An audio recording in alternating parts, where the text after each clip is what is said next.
is Shagun. Welcome back to the Sky Trapper, a new education learning platform. तो आज हम क्या पढ़ने वाले हैं? फर्स्ट चैप्टर का सेकेंड पार्ट.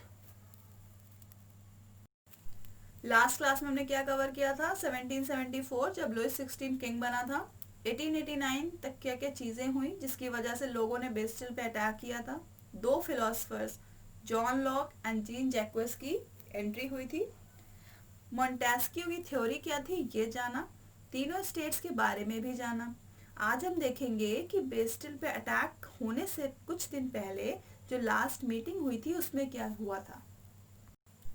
14 जुलाई 1889 को अटैक हुआ था और 5 मई 1889 के दिन मीटिंग हुई थी, लगभग 2 महीने पहले. उस मीटिंग में राजा टैक्स इंक्रीज करने की बात करने वाला था जिसमें तीनों स्टेट्स के रिप्रेजेंटेटिव मेंबर्स को बुलाया गया था. इस मीटिंग की ज़रूरत इसलिए पड़ी क्योंकि फ्रांस के किंग को ये पार नहीं थी कि वो अपने अकॉर्डिंग टैक्स बढ़ा दे. इसलिए उसने स्टेट जनरल की मीटिंग हेल्ड की जिससे कि वो अपने टैक्स के प्रपोजल को पास करा सके.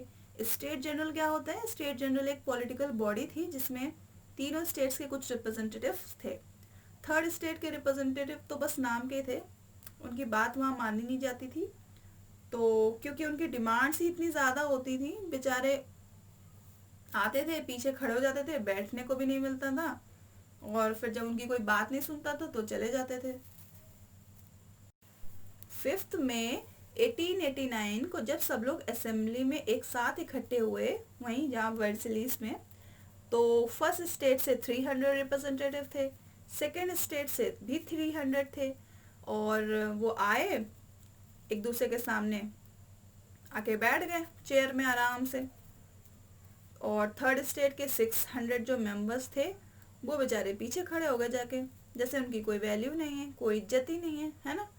तो शायद इमेज में दिख भी रहा होगा, अगर नहीं दिख रहा हो तो बुक में देखना, बढ़िया सी इमेज दी हुई है उसमें. थर्ड स्टेट के जो रिप्रेजेंटेटिव थे, मतलब जो रिप्रेजेंट करते थे थर्ड स्टेट को, वो प्रॉस्पेरस यानी सक्सेसफुल और एजुकेटेड पर्सन थे. उस असेंबली में पीजेंट्स, आर्टिशंस और विमेन का जाना अलाउ नहीं था, लेकिन जो भी उनकी डिमांड्स होती थी वो उनके रिप्रेजेंटेटिव्स जिनकी कोई खास वैल्यू नहीं थी वहाँ पे असेंबली में, वो कुछ 40,000 लेटर्स लेके गए थे उस मीटिंग में. उन लेटर्स में लोगों की डिमांड हुआ करती थी जो लोग असेंबली में एंटर नहीं कर पाते थे. तो असेंबली में का वोटिंग सिस्टम कुछ यूँ था कि तीनों स्टेट का सिर्फ एक वोट होता था. रिप्रेजेंटेटिव तो बहुत थे लेकिन वोट सिर्फ 3 थे. क्यों वोट सिर्फ 3 क्यों थे? क्योंकि फर्स्ट स्टेट से एक वोट आता था, सेकेंड स्टेट से एक वोट आता था और थर्ड स्टेट से भी एक वोट आता था. लुइस 16 इस बार भी उसी वोटिंग सिस्टम के अकॉर्डिंग वोट करवाना चाहता था, लेकिन थर्ड स्टेट भाई उन्होंने कहा इस बार हम नहीं मानेंगे, वोटिंग सिस्टम चेंज करो, सबका इंडिविजुअल वोट लाओ, हम ऐसे ग्रुपिंग में वोट नहीं करेंगे, है ना. तो भाई हमारा राजा इतना सीधा कहाँ था, उसने कहा भाई तुमको वोट नहीं करना, तुम जाओ, है हमें तुम्हारी ज़रूरत नहीं है. तो हमने तो पहले ही कहा था इनकी कोई इज्जत तो है नहीं. जिसने ये बात रखी थी कि इंडिविजुअली वोट रखना चाहिए, ये बात जीन जैक्वेस रूस की एक बुक थी द सोशल कॉन्ट्रैक्ट, उसमें ये बात उन्होंने मेंशन की थी. जब किंग ने उनका प्रपोजल नहीं माना, चले गए बेचारे उठ के वापस. उठ के क्या मतलब, खड़े तो थे ही, चले गए वापस. तो जब वहाँ पे उनको कोई वैल्यू नहीं दी गई तो उन्होंने खुद को फ्रांस का लीडर समझने लगे, वो स्पोक्स पर्सन समझने लगे और चले गए वर्सलीस की टेनिस कोर्ट ग्राउंड में और अपनी नेशनल असेंबली लगा दी वहाँ पे. ठान ली कि भैया आप तभी उठेंगे जब फ्रांस का कॉन्स्टिट्यूशन अच्छे से ड्राफ्ट कर लेंगे, ऐसा कॉन्स्टिट्यूशन जिसमें राजा की पावर को कम कर दिया जाएगा और भी चीज़ें इंक्लूड होंगी. ठीक है. इस असेंबली में 2 लीडर्स तो थे ही, लीडर्स यानी कि हमारे वो 2 फिलोसफर भाई तो थे ही, उनके अलावा भी जो इस असेंबली को लीड कर रहे थे वो थे मिराबियो और एब्शियस. मिराबियो नोबल फैमिली यानी सेकेंड स्टेट से बिलोंग करता था, लेकिन वो फर्स्ट और सेकेंड स्टेज के प्रिविलेजेस के खिलाफ रहता था, है ना. वो सपोर्ट करना चाहता था थर्ड स्टेट के लोगों को, थर्ड स्टेट के लोगों के हक के लिए लड़ना चाहता था.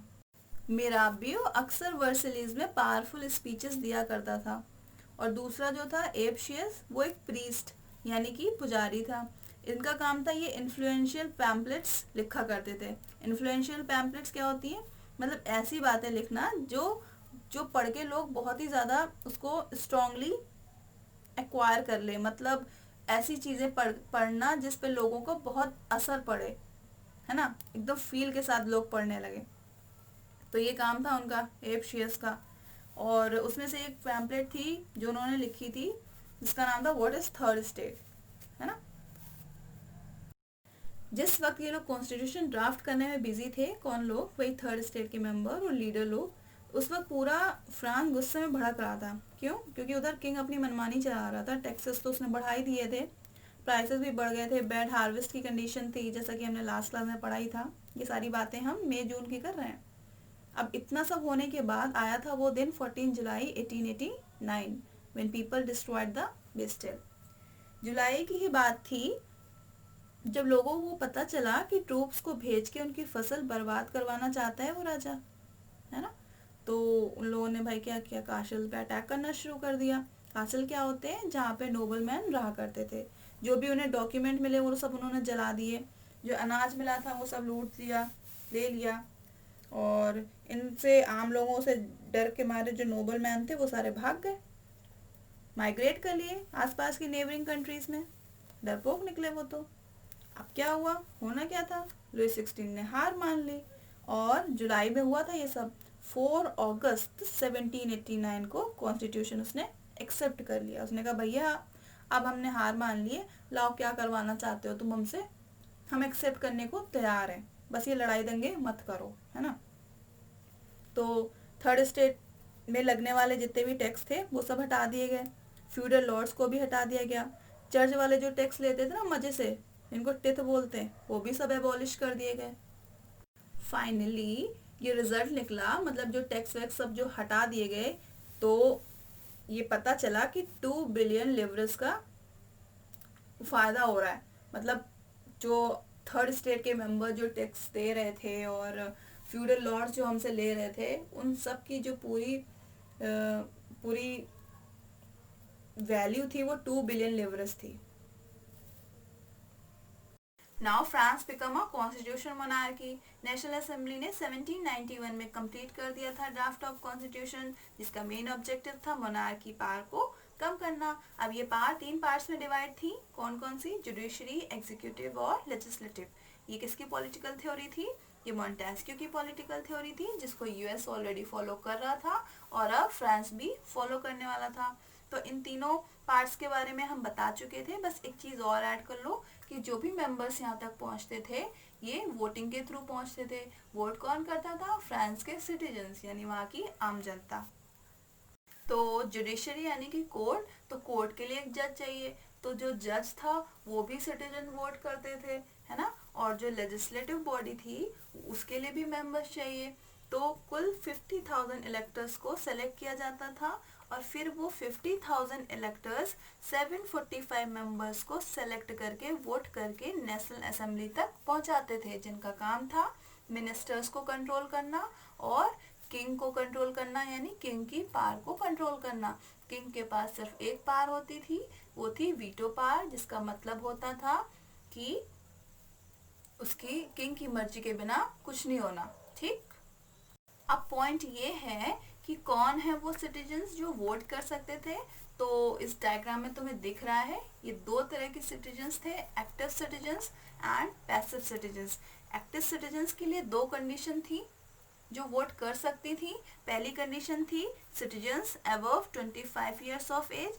दूसरी कंडीशन थी एक लेबर के 3 दिन के वेज के बराबर, वेजेस के बराबर जो सिटीजन टैक्स पे करता था सिर्फ वही वोट कर सकता था, ठीक है। तो ये 2 कंडीशन थी एक्टिव सिटीजन्स की जो कि वोट कर सकती थी। पैसिव सिटीजन्स वोट नहीं कर सकते थे बिकॉज उनकी एज 25 साल से नीचे थी, जो वोट नहीं कर सकते थे। जितने भी मैन, विमेन, चिल्ड्रन थे जो 25 साल की उम्र से नीचे थे वो वोट नहीं कर सकते थे, जिनको पैसिव सिटीजन्स में कंसीडर किया जाता था, ठीक है। तो वोटिंग सिस्टम क्या था ये समझ लिया, और कैसे लोग वहां तक उन तीनों बॉडीज तक पहुंचते थे, लेजिस्लेटिव, एग्जीक्यूटिव और जुडिशरी तक, ये भी हमने समझ लिया, ठीक।